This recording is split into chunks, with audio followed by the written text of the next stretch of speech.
Hello guys, today Russia lost another general, -13 in total since the start of their invasion. Actually, the personality of this general tells a lot about Russian army. He was responsible for the organization of various torture camps on the territory of the temporarily occupied Donetsk region. But what makes it more absurd, these are not just torture camps for Ukrainian prisoners of war, but also for the Russian soldiers, where they tortured and demanded money from these Russian soldiers, Russian generals. That is the way they treat their own people. So how can we expect anything normal from Putin? I see that lots of people are Googling Putin, Trump, did Putin congratulate Trump? And I feel the need to express my Ukrainian opinion on this issue. My name is Anna, I'm from Ukraine, I'm in Ukraine, and if you want to see Putin defeated, subscribe. We will discuss that on the channel sometime soon because good always prevails over evil. And let's start with this Russian general that was already prevailed by the good, if it's possible to say so, or better, justice was served. His surname was Klimenko and he was fighting during all of that period and particularly responsible for various special military operations on the territory of the so-called DPR, which is normal Donetsk region that will return back to Ukraine. This general was described as very bloodthirsty and very violent, even to his own soldiers. You know that on the temporarily occupied territories, Russian invaders organize torture camps. Quite often they make them in the basements.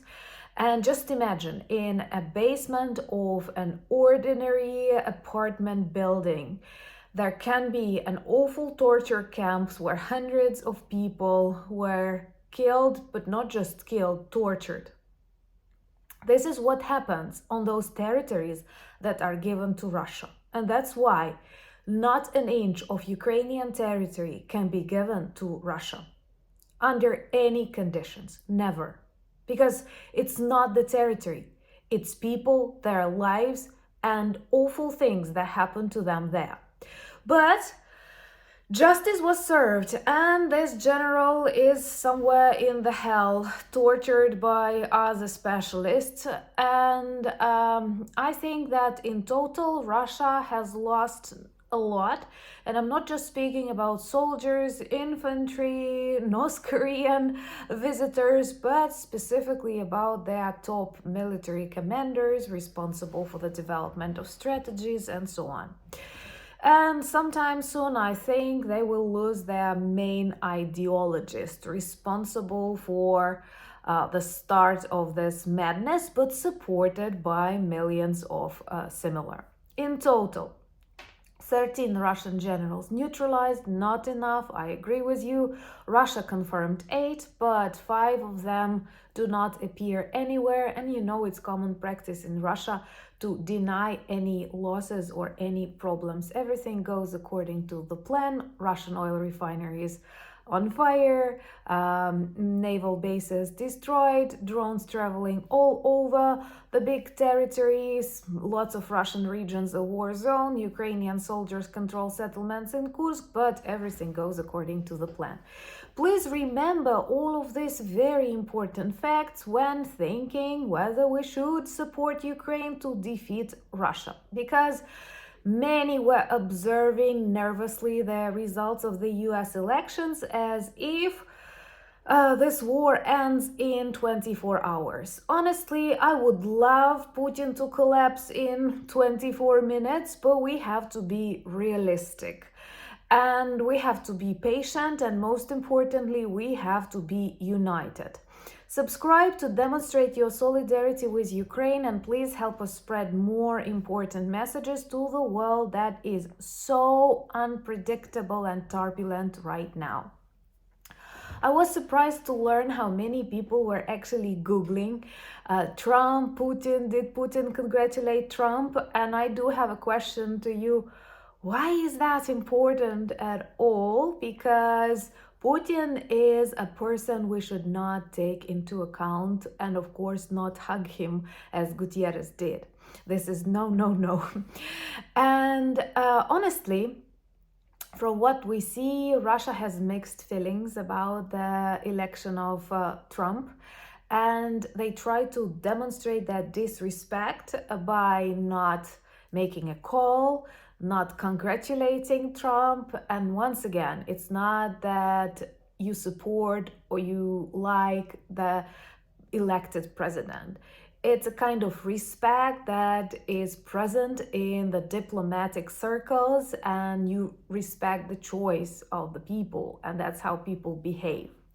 And Peskov, the spokesperson for Putin, said that they have congratulated Trump via people they know. And it sounds very like Russian. But it is definitely something important that Russian ruler wants to illustrate.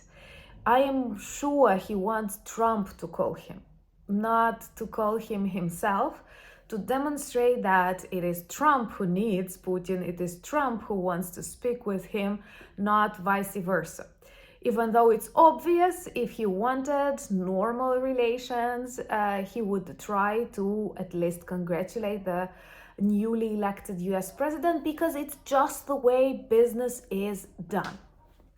But most importantly, I feel like many people believe in friendship among these special men, but I think Putin does not have friends. I am not sure if Trump does. I don't know how can we describe his relations with Elon Musk, but it seems to me that very rich people, let's just focus on that, rarely have friends, and typically they are rivals and they are just looking for a chance to have something from the union, and then like after you've used a person you can lose interest.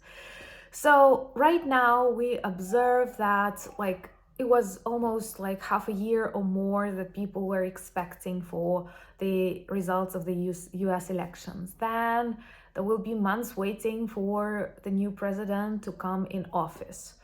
And I want to tell you as a Ukrainian, it's not okay to constantly wait for something to happen when Russia does its evil every day. Serious drone attack on Kyiv, shelling of Zaporizhia, destructions in the Donetsk region, and lots of things that it does, interfering in Moldova, in Georgia. It happens on a daily basis. And if we choose this option, like to constantly wait, what will this man say, what will that man say? These are just 2, 3, 4, 5 men, and the history is written by the nations. I was surprised to hear President Macron speaking today, and my best wishes to my friends, subscribers from France. I loved his speech, and I watched leaders in Budapest, and I can only repeat the words of President Zelensky that by weakness you cannot get victory, you cannot get peace. And I'm sure history of the First, Second World War, the history of the annexation of Crimea has taught us this, and I do hope that all of the nations in the world, starting from the United States, European countries, and of course Ukraine, choose to be the strongest ever versions of themselves. Please help to spread these messages. Remember to subscribe and share them on your social media platforms. This helps spread more information about Ukraine. It's very important now. And you know that Russia has lots of people around the world, lots of bribed vloggers, and it's really difficult to fight against their propaganda, and I'm always grateful for your support. Join me on Instagram, X, Threads, and Discord. Remember to check our merch shop for lots of good items that work well as reminders and conversation starters about Ukraine. Thank you for buying me coffees, becoming my patrons and sponsors of the channel. This means a lot. This adds opportunities to work more. But most importantly, thank you for standing with Ukraine. And remember, We can and we will defeat Russia. The process of its collapse has already started. In 2014, actually. So united we stand. Slava Ukraini!